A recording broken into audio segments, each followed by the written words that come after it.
So the Underworld exhibition is a remarkable collection of photographs taken by New South Wales Police during the 1920s of suspects in custody.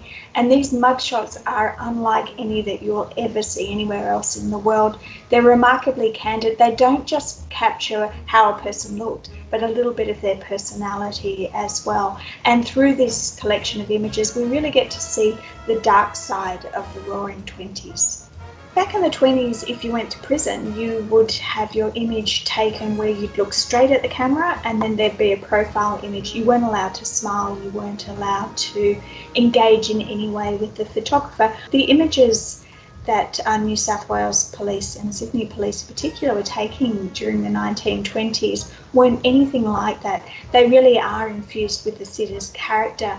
And we believe that this was partly because these people hadn't had their day in court. They're suspects. They're in police custody, and the police wanted an image that they could potentially use for a range of purposes, including cropping the image so you just saw the person's face and then showing that to witnesses so that it wouldn't prejudice them, because it doesn't look like a mugshot. It looks like an image that could have been taken in a studio of any person. So it's really an interesting collection of images where the sitter has been able to pose themselves.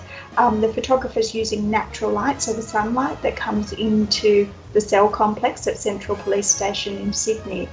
And it just gives these images a really special kind of characteristic that you just don't see in traditional mugshots from around the world.